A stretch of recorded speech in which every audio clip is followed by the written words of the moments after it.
My name is Patricia J. Lester, and I was 28 when I learned that silence can be louder than screaming. My boyfriend, Vincent, stood in our living room with last night's clothes wrinkled on his body, his eyes still glassy from whatever he had been doing before sunrise, and he snapped, "Oh, wow! So now the big woman wants to know where I was, until 4 a.m. I did not flinch. I did not raise my voice. I just looked at him and said coldly, "Not anymore." What Vincent did not know was that I had already seen his location blinking at his ex-girlfriend Camille's house. What he also did not know was that by the time he dragged himself home that afternoon, the locks had already been changed. I met Vincent 3 years earlier at a rooftop party in downtown Austin. He had this easy smile, the kind that made people lean closer without realizing it. He laughed with his whole chest, loud and careless, and I remember thinking he seemed alive in a way I wanted to be near. By the second month, he had practically moved into my apartment. "Too fast," my sister Kate said over coffee one Sunday morning. I laughed her off because I was 28 and still foolish enough to confuse intensity with love. The first year felt like a movie. We cooked pasta on weeknights, drove to San Antonio with no plan, stayed up until 3 a.m., talking about childhood fears and impossible dreams. But the second year, tiny cracks appeared. Vincent started going out with old college friends and coming home at 2 a.m., smelling like whiskey and smoke. I never cared that he went out. I cared that every innocent question turned into a fight. "How was your night?" I would ask. "You're not my mother, Patricia," he would snap. So I stopped asking as much. That is how resentment begins sometimes. Not with a betrayal, but with a woman teaching herself to become smaller just to keep the peace. Then came last Thursday. I woke around 3:30 a.m. and reached across the bed. The sheets were empty and cold. No texts. No missed calls. I opened the location app Vincent had insisted we use months earlier, claiming it was for safety after one of his friends got stranded downtown. The little blue dot sat on Maple Drive. I knew Maple Drive. Camille lived there, in a duplex near the university, with a roommate and a porch full of dying plants. I stared at the dot for 20 minutes. It did not move. I refreshed, twice. Still there. And the strangest thing happened. I did not shake. I did not cry. A deep, exhausted calm settled over me, like some part of me had been waiting for proof. At 7 a.m., I texted my landlord, Mr. Patel, and told him I had lost my keys. I said I needed the locks changed immediately and would pay double for same-day service. He replied within minutes. Then I called Kate. "Do you have boxes?" I asked. "What happened?" "I'll tell you later. Do you have boxes or not?" "Patricia, it's 7. 0 inches the morning. I know what time it is." She went quiet. "How many do you need?" "As many as you can bring." Kate arrived 40 minutes later with her Subaru packed full of flattened cardboard, packing tape, and the kind of worried silence only a sister can carry. We started in the closet. Vincent's jackets, his sneakers, his gym bag, his cologne, the books he bought to look thoughtful but never opened, the watches he left everywhere like tiny declarations that my home belonged to him too. "You want to tell me now?" Kate asked, taping a box shut. "He spent the night at Camille's house." Her hands froze. "His ex-Camille? That's the one. You're sure?" I showed her the location screenshot. Kate looked at it, then at me. Her anger came faster than mine had. "I'm sorry," she said. "Don't be." "I'm not." The locksmith arrived at 11:45. His name was Jimmy, and he had the emotional instincts of a man who had seen this kind of morning before. He asked no questions. By 12:30, Vincent's life with me was stacked in 22 labeled boxes in the living room. Kate stood beside me, looking at the boxes. "You're really doing this?" "I really am." "Good." She hugged me hard before she left. "Call me after." Vincent came in around 2 p.m., wearing the same button-down from the night before, his hair messy, his face soft with sleep and guilt. He stopped when he saw the boxes. "What the hell is this?" I sat on the couch with a cup of coffee still warm between my hands. Your stuff. Patricia, what are you doing? Where were you last night? His face changed. I watched confusion turn into calculation. I was at Mason's. We had drinks, and I crashed there. Try again. Excuse me? I turned my phone toward him. You were at Camille's house until 4 a.m. Color left his face, then came back as anger. He laughed sharply. Oh, wow. So now the big woman wants to know where I was. Until 4 a.m. I placed my phone on the table. Not anymore. What does that mean? It means I don't care where you were. I don't care why. I need you to take your boxes and leave. You're being insane. Nothing happened. I don't believe you. And honestly, it doesn't matter anymore. He stormed toward the door, probably expecting to leave dramatically and come back later when I was softer. He shoved his key into the lock. It would not turn. He tried again, harder. Nothing. He turned slowly. You changed the locks. It's my apartment. My name is on the lease.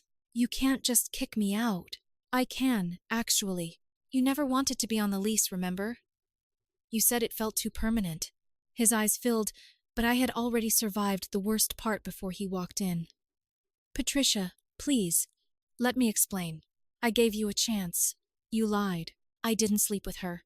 I didn't ask if you did. He stared at me like I had become someone else. Maybe I had. Or maybe I had finally come back to myself. So that's it? Vincent said, his voice cracking in a way that almost sounded convincing. 3 years and you're just throwing me out? You spent the night at your ex-girlfriend's house and lied about it. Yes, that's it. His anger collapsed into panic. Tears gathered in his eyes, and for one dangerous second, I remembered the man from the rooftop party. The man who held my hand in grocery stores and kissed my forehead when I was half asleep. Then I remembered the blue dot on Maple Drive. I made a mistake, he said. I was drunk and confused. Camille texted me because her dog was dying, and I went over there to comfort her. That's all it was. Stop. Patricia, please.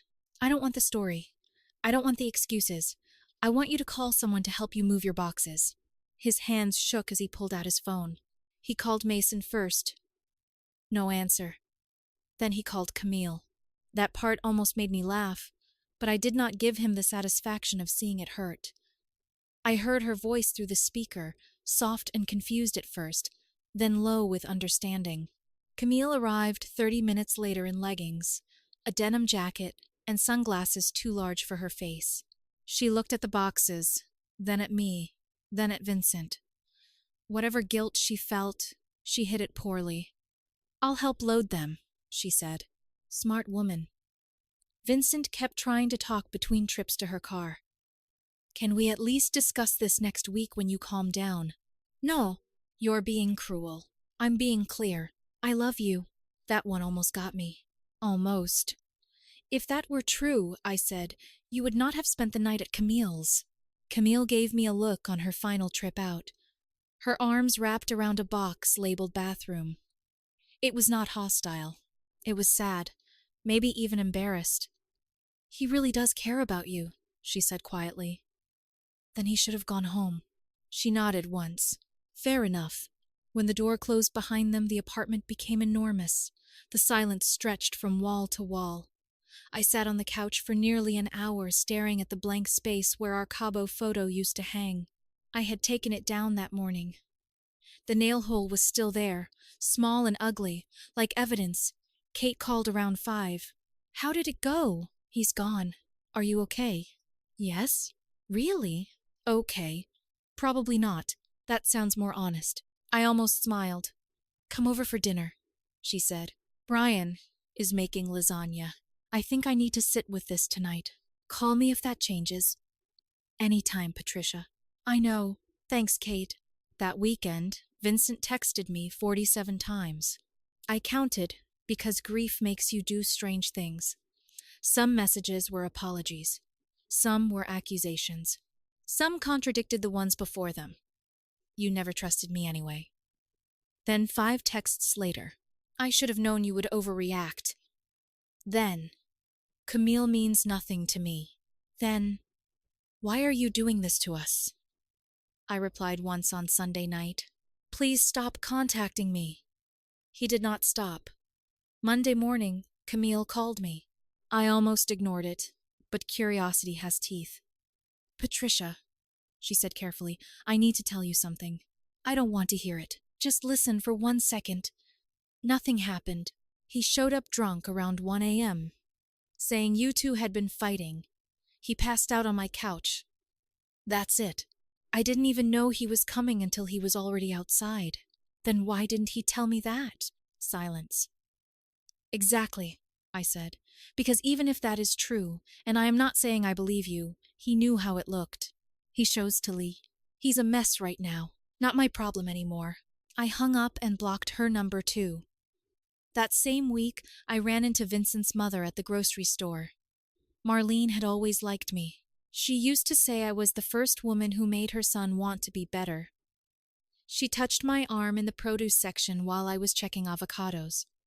Vincent told me what happened, she said. I'm sorry, Patricia. Thank you. He's staying with his cousin for now. I think he realizes he made a terrible mistake. I picked up another avocado and squeezed it gently, just to give my hand something to do. I hope he figures things out. Is there any chance you two might work through it? No, Marlene. I'm sorry. But no. Her eyes turned wet behind her glasses. You're a good woman. I hope you know that. You deserved better than what he gave you. That almost broke me. Not Vincent's tears, not his begging, but his mother, standing between avocados and oranges, mourning the future she thought we had. 3 weeks later, I was downtown with coworkers celebrating a finished project when I saw Vincent walk in with Camille. They were not holding hands, but they were together, laughing about something. He saw me immediately. His face went white. I turned back to my beer. He came over anyway. Of course he did. Patricia, this is not what it looks like. I did not turn around. You can do whatever you want. We are not together. I just don't want you to think. I don't think anything. I don't think about you at all. That was a lie. But it felt good to say. His sharp inhale told me it landed. Camille appeared behind him, uncomfortable in a black dress and red lipstick that made her look braver than she was. Come on, Vin. Let's go. He stared at me for another moment. I could feel him waiting for the old Patricia to turn around, to soften, to ask questions she already knew would hurt her. I did not move. My coworker Jared whistled under his breath after they left. That's him? Yep. Wow. You dodged a bullet. I know. You're better off. I stared at the door where Vincent had disappeared. I know that too. 2 months after the breakup, I was not just surviving. I was better than I expected. I started running in the mornings before work. I picked up painting again after years of saying I was too busy. I went on a few dates through apps that went nowhere, but they were not terrible. More importantly, I came home to an apartment that finally felt like mine again. I rearranged the furniture, bought new sheets, hung different art. I threw away the mugs Vincent liked, and replaced them with ones I chose because I wanted them, not because he had opinions. Kate came over one Saturday with Thai food and a 6-pack. She watched me from the couch while I opened containers on the coffee table. You seem good, she said. I am good. No regret? I thought about it while opening my beer. Not even one. What do you think would have happened if you tried to work it out? I would still be wondering every time he went out. I would still be checking that location app at 3 a.m. That is not a relationship. That is a prison I would be building for myself. Kate stole a spring roll from my container. You did the right thing. I know. You sound sure. I am sure. For the first time in probably a year, I am completely sure about something. The last time I heard about Vincent was 4 months after the breakup. A mutual friend, Daniel, mentioned that Vincent and Camille had gotten serious, moved in together even, then collapsed spectacularly after 2 months when she caught him texting another woman late at night. The irony did not make me happy. It did not make me feel victorious. It just felt distant, like hearing about characters from a show I used to watch and no longer cared enough to finish. That night, I deleted Vincent's number from my phone. I should have done it months earlier, but there was something final about it I had not been ready for. The last thread cut. I slept better that night than I had in years. No part of me waited for a text, a call, or a knock on the door. No part of me wondered where he was, who he was with, or why one answer never sounded like the whole truth. The next morning, I made coffee and sat on my balcony, watching the sunrise burn gold across the buildings.